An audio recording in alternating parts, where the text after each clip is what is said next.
Moral Revolution community, welcome back to our podcast. I'm so glad you joined us today. We're going to dive into all things God's design for healthy sexuality. Let's talk about it. Hey, let's talk about it, listeners. Caitlin here with a special guest, Kristen Jenson. This is our second time having her on. So if you haven't watched our previous YouTube video and podcast with Kristen, you're going to want to listen to that one as well. But Kristen Jenson is the author of the book series, Good Pictures, Bad Pictures. It's a #1 bestseller on Amazon. The original book is in 7 languages worldwide. She's also the founder of Defend Young Minds and has created this amazing digital curriculum called Brain Defense. We talk about Defend Young Minds and their resources all of the time. If you haven't heard it yet, then you're missing something. So we're so excited for a deeper look and conversation with Kristen today. Kristen, welcome. Thank you so much for being with us. It's great to be here with you, Caitlin. Thank you so much. Yes, we're so excited because after our first conversation together with Cole, we stopped recording and we just kept kind of talking afterwards. We're like, we need to do another one. We need to dive deeper into this topic. So you are in for a treat today, folks. But just again, to make sure if you're like, man, I'm a parent, but my kids are little, I don't have to think about pornography yet. I don't need to talk about this or even consider this as something. I can like compartmentalize that to later.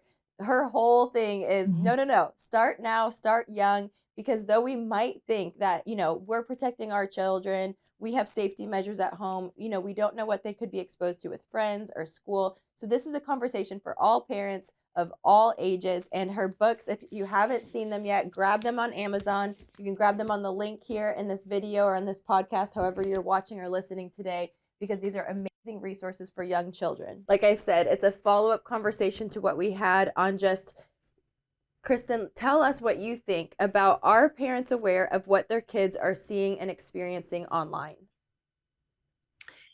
Yeah, Caitlin. Well, unfortunately, and this is backed up by studies, parents vastly underestimate the negative experiences their children are having online. And one of the most recent studies was done in Britain and in Great Britain. And they basically interviewed parents and their children, and they asked the parents, have your children been exposed to pornography? Well, about, let's see, I'm looking at the 25% of them said, yeah, we think that they've probably seen pornography, when actually 53%, so that's more than double, had seen pornography. And it was worse for girls. So they only thought 17% thought that their daughters had seen pornography, and 58% had seen it in reality. So you can see, we call this the naivete gap. And this also extends not just pornography, but bullying, violence, some of these really bad challenges that they're getting on these apps. And so parents would be wise to understand and to close that naivete gap and to better understand just what their kids are facing, so that they can be the mentors and the support that their children need for the life that they're actually living. Yeah. And not the life that their parents hope they're living, because they can be very different. So you can either be caught off guard when something negative happens with your child, or you can be prepared to deal with it. And that's what we're all about, is, preparing parents to raise empowered, resilient, screen smart kids. And this is all part of it. So there's, knowledge is power, right? Yeah. And I just want to say that I appreciate everyone that's here watching or listening, because one thing I know about your audience is that they are willing to face these tough things head on, so their kids won't have to face them alone. Yeah. And so I just appreciate everyone that's listening or watching to this and really wanting to learn. So shout out to your audience. Oh, I love that. I so agree. It's Right, we're trying to be proactive instead of reactive because we so often we get into these crisis moments. We're like, wait, what could we have done before? What could we have done earlier? So I think this is, and for so many of us parents, we probably have a painful experience of our past. So it might even Yeah. trigger us to think about it. But it's so important that we do the work to heal that stuff, to make sure we take a good look at what was our earliest and most frequent exposures to sexuality and pornography and say, okay, it wasn't done well. I want to make sure it's done differently. How do I do that?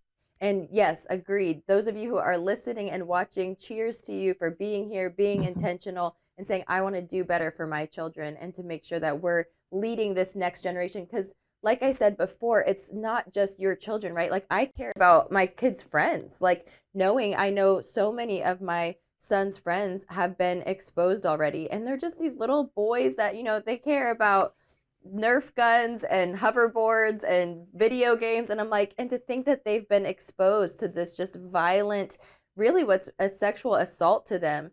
So, Kristen, tell us, how does, when a curious kid finds it, or when a kid finds it accidentally, which I know are so many of the stories of our son's friends, how might that affect their concept of sex? Well, it really gives them this toxic version of sex when they may not have even, you may not have even started talking to them about sex. Then their first impression is that it's violent or deviant. Yeah. One of the things that I'm most concerned about is that sex that is portrayed in pornography often is violent. It's definitely inhumane. And it's not done in kind of like with the idea that you're going to have an intimate relationship, a trusting, loving relationship with this person. It's really an exploitative relationship. It's somebody exploiting another person for their own, pleasure, for their own, purposes. So I don't think that's actually what sex should be. I believe sex should be, between two people that love each other, trust each other, that it's a bonding and healthy experience that, promotes a healthy relationship. Whereas, the opposite is shown in porn. So we need to get in there early and talk to our kids about sex, the purposes of sex, not just the mechanics, but the broader picture of the values that we have about it. Because I promise you, they're 180 degrees opposite of what is shown in pornography. So let's get in there and get the first, hopefully make the first impression so that they can. And if we don't make the first impression, make sure we lead up with discussions about what you believe sex should be. Yes, that's so good. Yeah, that reminds me, we recently watched a documentary. Kristen, I don't know if you've heard of it or seen it yet, but it's called Raised on Porn. And it's a documentary showing the effects of childhood and, finding pornography. And I mean, it's heartbreaking to watch. We actually did a screening at it at one of our live events. And, the point of it, too, is to raise awareness and to bring activism and to protect children and all these things. But what's funny is the room was just weeping because of their own experiences from a young age, and just being in a room and facing, some of them were probably perpetrators and some were victims. I mean, it was such an intense and heavy thing. But one of the things they taught in that documentary that was so good, I think, for parents to hear was that they realized it would take about 12 minutes for a child or anyone to, when they first stumble on the porn website, to get away from violent pornography. Like that everything that is first fed to them is so violent and so aggressive, and they have these certain, names and terms for it, but that it would take them that long just to be intentional to find something that's not that way. So I think also as parents listening, sometimes we think, oh yeah, like I found porn when I was 7 in a magazine, I'm okay. It didn't affect me that much. But it's like, no, what they're seeing is probably not what your experience was. They're seeing this violence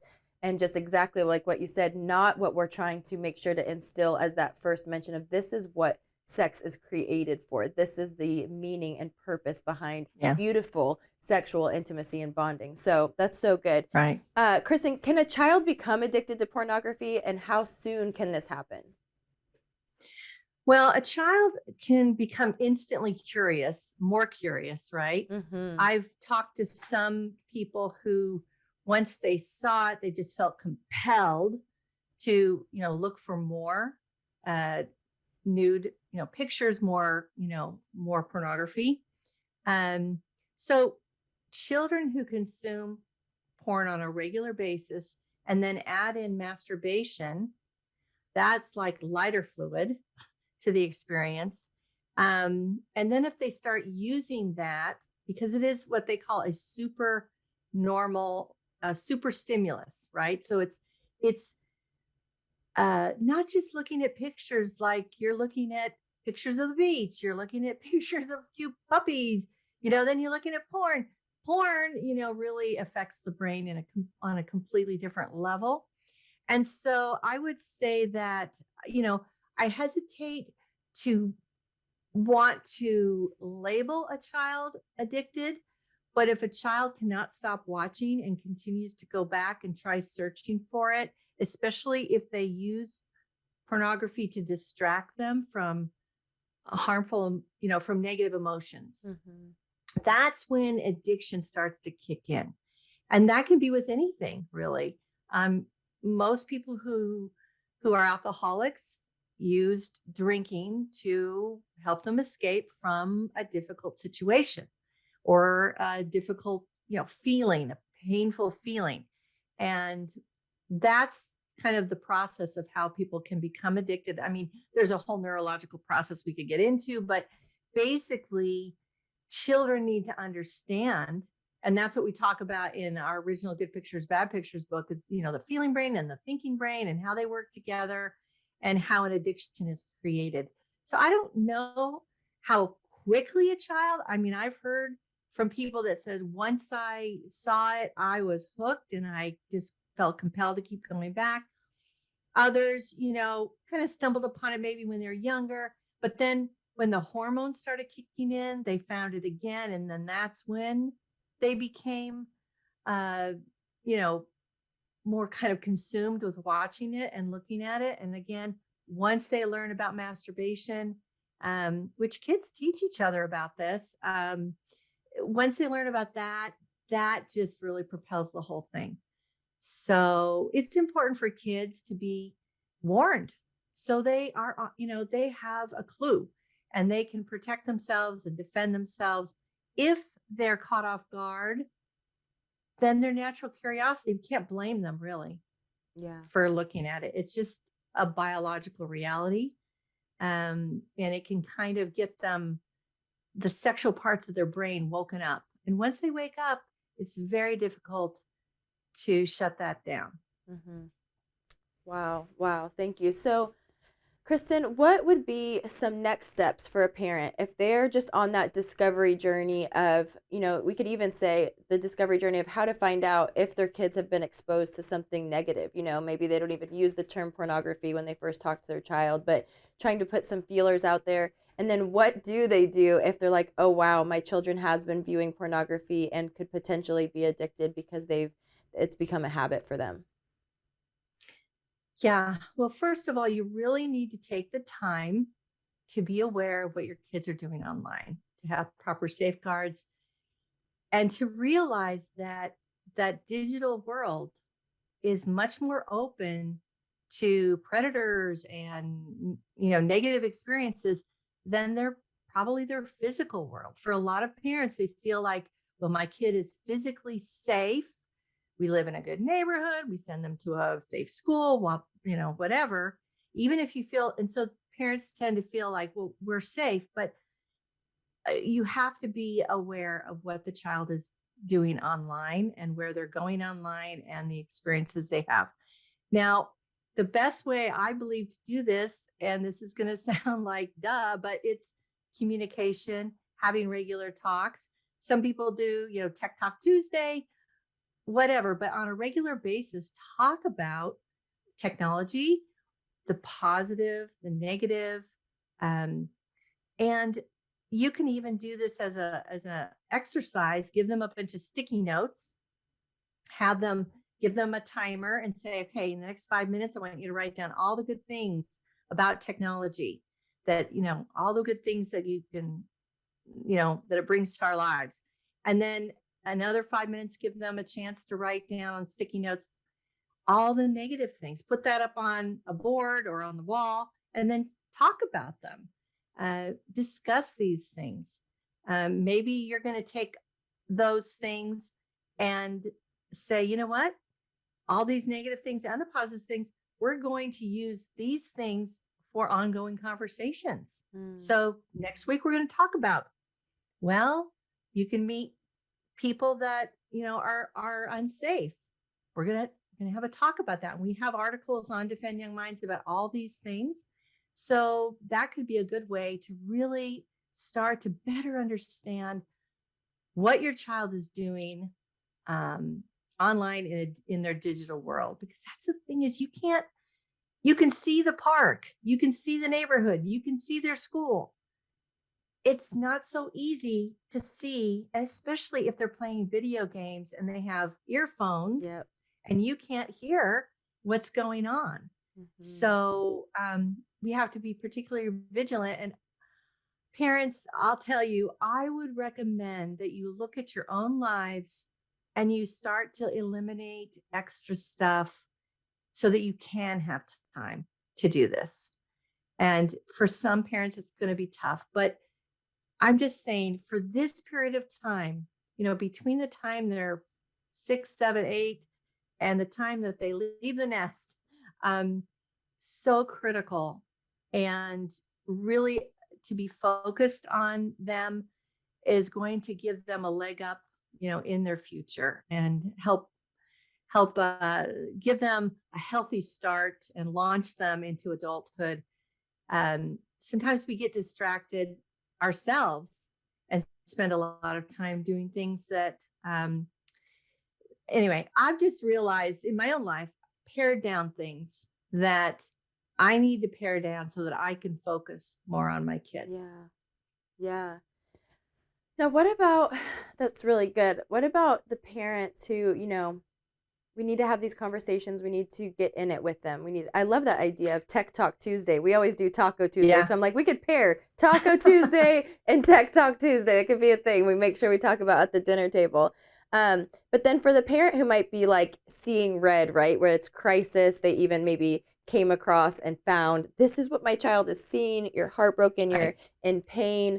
What do you think? Because, for me and my experience, I know some of the things too much because of what we do, right? That's on there that I'm thinking, wow, in order for a child to really be able to undo and heal the things they've been exposed to, would it be good for them to see a professional? Do I take them to a counselor? How do I really get in to see, like you said, we can't see what they saw, but to understand then that they've taken on and learned so much that is so unhealthy. What are some, what's your opinion on that? Yeah. So I've got 3 steps, right? When you see that your child has seen pornography or even sought out pornography, here's 3 steps. The 3 steps are: 1, educate yourself. And I would say even before that, like, take time. Don't react. Don't react. Give yourself 24, 48, 72 hours, a week. Don't react. Number 1, educate yourself. We have a wonderful guide, really an ebook on our website that's, My Kids Saw Porn, Now What? And it starts out with 5 steps called the SMART plan. And S stands for stay calm. M stands for make a plan. And then there are 3 other steps. And so I would highly recommend you get that guide. And it's, downloadable. And it is, I haven't seen really another guide that's so, we just took all the best of the best advice that we could find. We also have lots of articles on, should your child see a counselor? We have therapists that have written on about that on our website. Should I have my child describe what they saw? That's another question. And will that do more damage? We've got an article on that. And by the way, I think that's probably a good thing, is to let your child talk about it. But you can read more about that. So I can't stress enough to stay calm, because if you react out of fear, anger, shame, embarrassment, whatever, and just kind of splatter that all over your child, they're not going to feel safe to really give you the whole truth. And, kids, they'll test you. Like, if they feel safe, they'll tell you a little bit. And if you don't freak out, then they may tell you a little bit more and a little bit more. And so it's not that you need to condone them looking at pornography or doing things, but you also don't need to condemn, right? So it's important to deal with your own emotions first, and then begin dealing with the problem. The other thing is, the second step, make a plan. We have a list of questions that you need to get answered from your child. There's, I think, like 10 questions, but you want to do it step by step. You don't want an interrogation, right? Yeah. With the lights shining, whatever. You want to do it little by little, in a natural way, not putting a lot of pressure. But to get those answers, I think, are going to really help you then map out your next steps. So that's what we provided for you, that SMART Plan guide on our website, and you can check that out. That is incredible. Go ahead. How a parent reacts, is so important. I had a friend who called me. She was sobbing. I couldn't even understand her. I finally just went over to her house. I thought something horrible had happened. And I found her sobbing in her bathroom. And she had found pornography on the iPad that her 14-year-old son was using. And her first initial, she wanted to go to the school, pull him out, shake him, and say, "What were you doing? This? What were you doing?" And I said, "Calm down. We can deal with this. You're strong enough. Let's find out what's really happening." And I think too, I'll just put this caveat. If your child says, "I don't know how that got there. I think a friend was using it," I wouldn't, say you're lying, but I would odds are, I'm not sure. I would just suspend belief in that completely. But you want to believe it, because you don't want to believe that your child could ever be involved in any of this. I would just take that and make sure you keep alert. So I said there were 3 things, right? So the first one is educate yourself. And then I told you that there's this plan in that guide. So go ahead and follow that, step by step.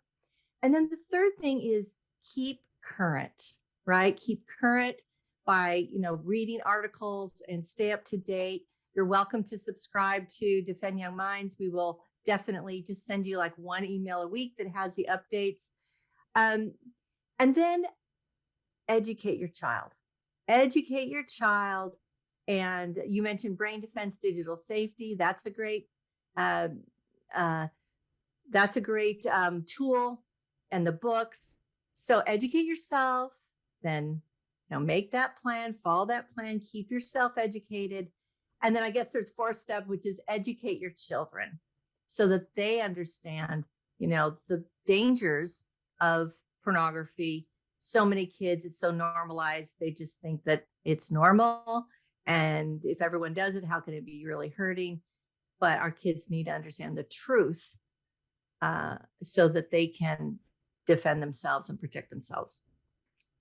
Wow. Thank you. Thank you so much, Kristen. We're going to make sure to have that resource, that powerful tool available here in the show notes, wherever you're watching or listening, because that is so powerful. When you're like, I don't know what questions to ask, I don't know which way to go first, it's going to feel like you have a friend holding your hand saying, here's stay calm, make a plan. Here we go. We've got this together. So that's so amazing. Again, so thankful for everything you guys do.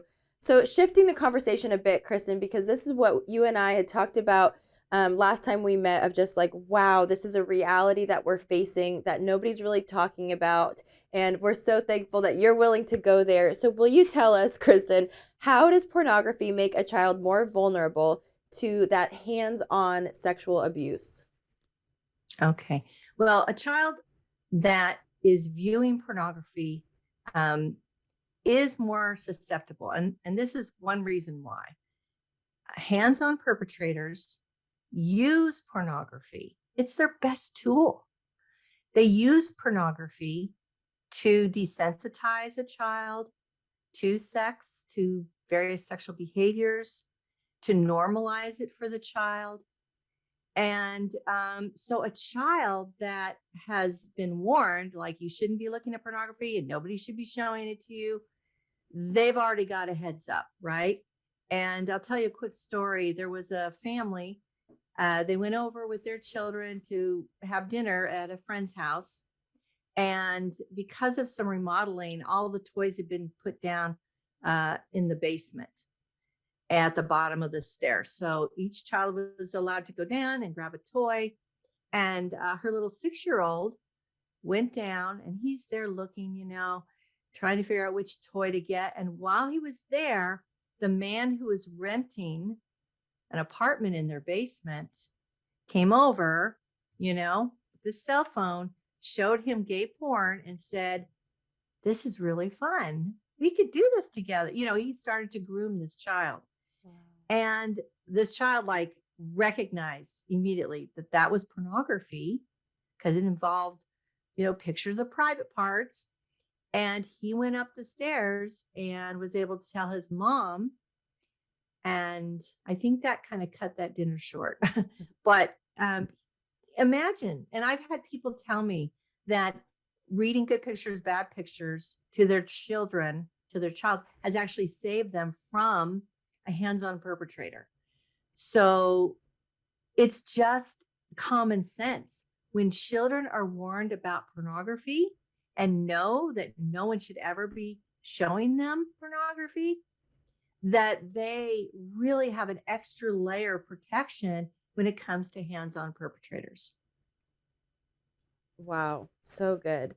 How does pornography affect the behavior of children who consume it, especially as it relates to other children? Yeah.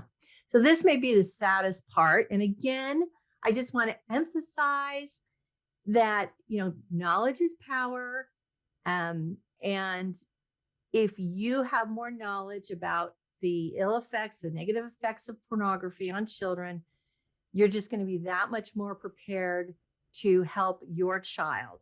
And, our children are not robots. They can make choices, right, for themselves, but we can influence them. We can really give them that foundation so that they know how to best protect themselves. So I would say that, unfortunately, because of how pornography affects the brain, it's actually a very effective learning tool. So what do I mean about that? If you're teaching a kid history and they're just reading from a book, might not engage the brain as much. Now, maybe if you show them a video, might engage them more, right? And there's other ways you can engage the brain. But because of the sexual nature of pornography and often the violence with it, it just creates a situation, a super normal stimulus, a super stimulus, so that it's actually, if kids can learn history like they learn sex from porn, it would, we'd have a lot of great historians walking around. So because of the way pornography affects the brain, it is like a super learning environment. And the problem is that it takes advantage of a child's natural, imitative behavior, right? Kids imitate what they see adults do. That's how they grow up and become adults. And that is just, they're wired for imitation. But when they have this super normal stimulus of pornography, some kids want to act out. They want to take the next step. And so if they find a vulnerable child, whether it's a sibling, a cousin, a neighbor, they may, start to act out. And it's not, I've talked to people that this has happened to. They, acted out on other children as children. And they're not doing it like in this malicious, violent, evil way. It's like something new. Hey, this is something new. I want to share it let's go play, right? Let's play adults. Kids do this. They like to play with their little toy vacuums. It shouldn't surprise us that this is what happens. And we know it's happening because the statistics of child on child harmful sexual behavior, which is, child on child sexual abuse, are skyrocketing. There are some estimates for example, in Great Britain, they did a study that showed that 65% of children that are sexually abused are sexually abused by other children, by other minors. 65%. So, that's just one study. An older study in the United States says it's 40%. I think it's much higher than that based on just the anecdotal information I've gotten. And we can understand, again, kids have this access to pornography. It's a super learning tool. Yeah. Their brains are on fire with it. And then, they want to imitate what they see. So I think that's really important that children understand that so I was at a conference, a symposium that we actually helped to sponsor back in Washington, D.C. with the National Center on Sexual Exploitation. And it was on this child on child harmful sexual behavior. And one of the experts, she was a doctor and an academic, and she got up and she's just like, yes, teach your children to be safe from other children, right?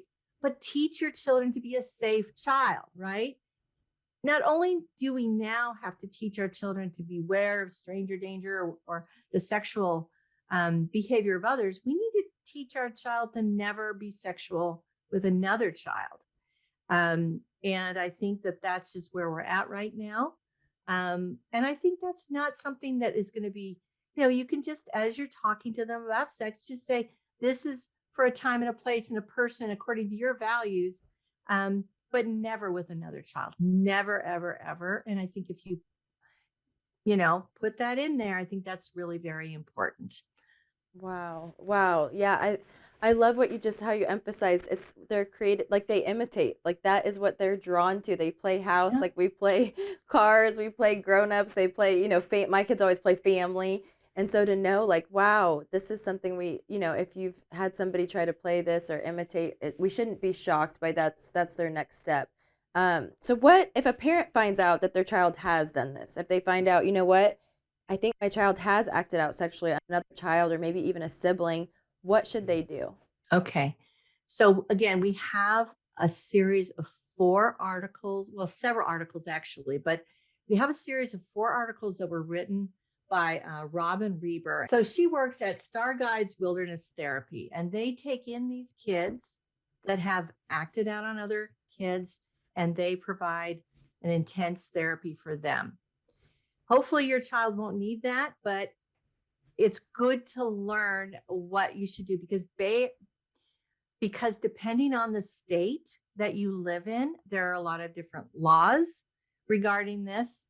So I will definitely recommend you read at least that first article. And then you'll know, that there's this resource. And maybe it's not your kid, but maybe it's a friend of yours, right? Who has confided in you or someone, in your circle. And this is just really good information to know how to react The first thing is to know that kids act out on other children. They may have either had a hands-on perpetrator or been exposed to pornography and been consuming it and then acted out, where porn is the perpetrator, right? The initial perpetrator. They don't just simply wake up one day and start doing sexual things with another child unless they've had a situation that has kind of taught them and primed them to do that. So I will say the first step is stay calm. I mean, if there's any freak out time, this would be a freak out time. Go in your bedroom and freak out. Like, try to deal with your own emotions. Stay calm. Don't panic. This really is so important. I would say do not share this outside of people you absolutely trust implicitly, whether it's your spouse or an extremely close friend or family member. Do not share this widely. You need to go into a phase of research. So that would be the second thing, is to, well, actually, the first thing is to stay calm, right? The second thing is you have to create a safety plan to make sure. So like if you have a 12-year-old that has acted out on a 7-year-old in your own home, you have to create a safety plan. We have resources to help you do that and links to organizations that have these plans. So definitely look at that. But you're going to have to make sure that that child is watched, whether you install cameras, locks on doors, etc., making sure that, the child isn't reoffending. And when you end up having to report this, you're going to be able to say, I immediately took action, and these are the actions we took. And Robin says to start a journal, documenting everything. And there's more to that, but definitely,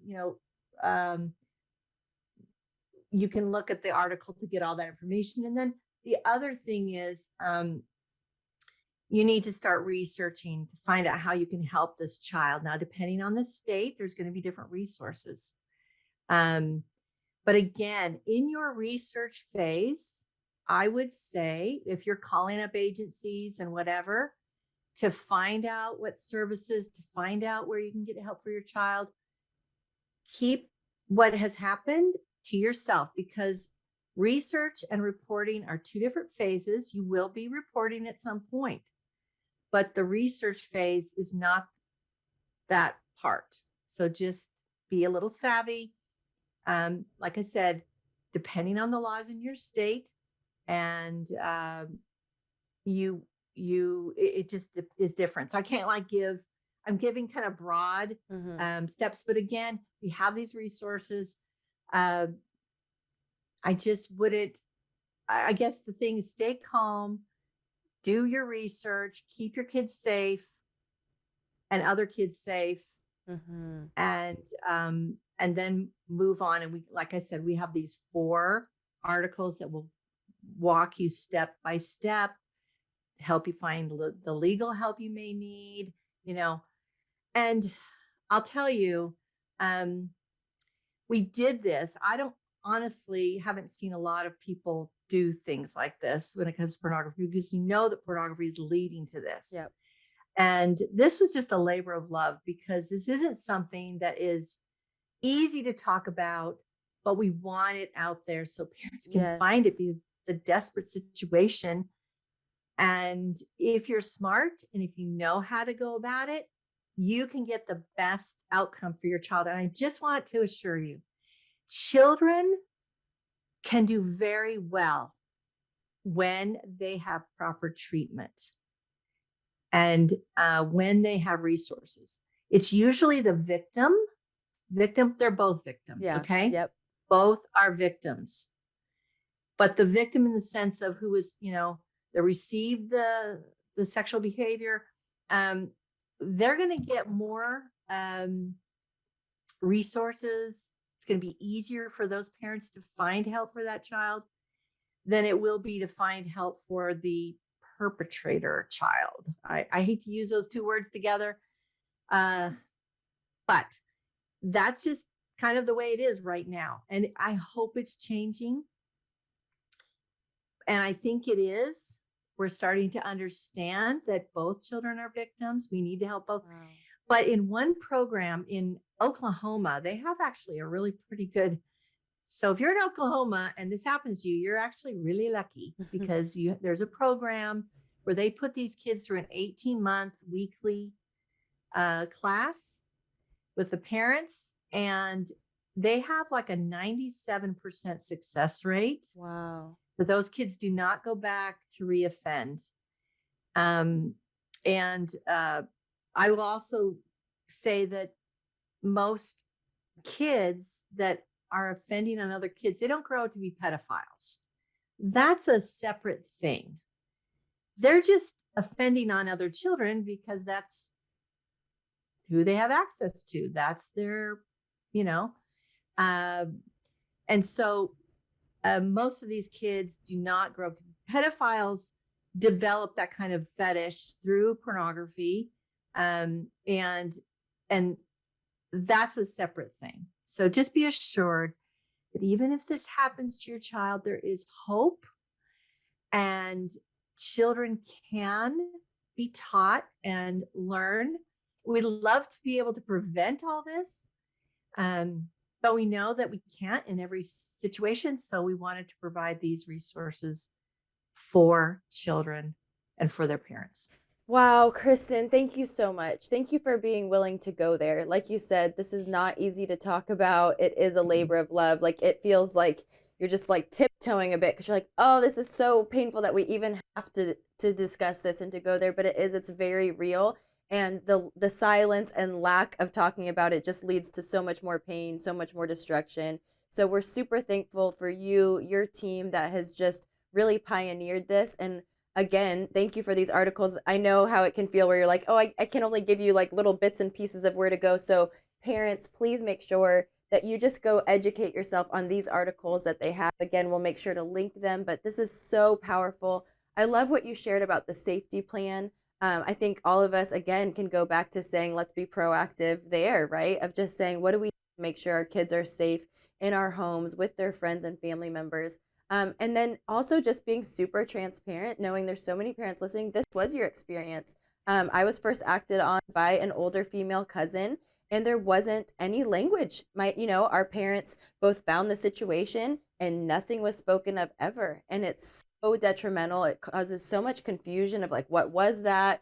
For me, thankfully we lived in different states, so we never really saw each other much. It wasn't something that kept being perpetrated, but man, I just remember for me, it was shame was induced immediately because they caught us, they said stop, but then there was no language. What just happened to me? Is it okay? It was very much playing. There were teddy bears involved. We were so young, but it was just so alarming and confusing as a child. So parents, thank you for being here. Thank you for listening. Thank you for being intentional in your homes and to change it for your legacy, your next generation. And thank you, Kristen, and everybody, your team at Defend Young Minds who work so hard to create these amazing, powerful resources to see change in these children's lives. Thank you. Well, you're very welcome. This is what we kind of live for. And, kids can learn to reject pornography. They can become safer from sexual abuse and sexual assault. Your story is so similar to how many other stories. In fact, when I was going flying to that Child on Child symposium that I mentioned earlier, I sat by a guy who was a pilot, actually. And we got talking, and always this situation on a plane, like, I want to be really quiet. But anyway, he started talking, and I mentioned, he goes, well, this happened to me when I was 9. And, he was perpetrated on by another child. And he just was like, he says, and I'm in my 30s and it still affects me. And I was just so like, oh my gosh, there's not much I could say or do to help that particular person, but my heart went out to him as it does to all children. So much of this is kind of innocent, and yet it has such harmful, outcomes for Yeah. kids. And so the more we can talk to them about it openly, the more they'll feel like I have someone I can come to and talk to. I have the vocabulary. Yeah. Like I know what to say. And it's a gift. One of my favorite stories, and I may have even told this story on our previous podcast, but I'm going to say it again. And that is one child was, his mom read him good pictures, bad pictures. He went to school a few days later. A kid showed him pornography on a cell phone out on the playground. And this child recognized it was pornography. He went home, told his mom, and he said, I was scared, but I knew what to do. What he saw was so shocking, it scared him. But he says, but I knew what to do. That is such a gift. We need to teach our kids what to do. We need to teach them to thrive in the actual world that they're living in. Yes. And then they'll have the tools. Then they'll have the knowledge to be able to defend their own minds, right? Digital self-defense skills, and which are just, all kids deserve that. Yes. They do. Oh, wow. Wow. Thank you. Your passion is so apparent and we're so thankful for it. So thank you for being with us again today, Kristen. And thank you, Let's Talk About It listeners and viewers. The Let's Talk About It fam, you guys are amazing. And we will see you next time. Thank you guys for listening. If you want to learn more and check out all of our awesome content, be sure to head to our website at moralrevolution.com and our socials, Instagram, Facebook, all of them. But before you leave, don't forget to like, review, subscribe, all of the things. We want you guys to come back and join us. We enjoyed having you. See you next time.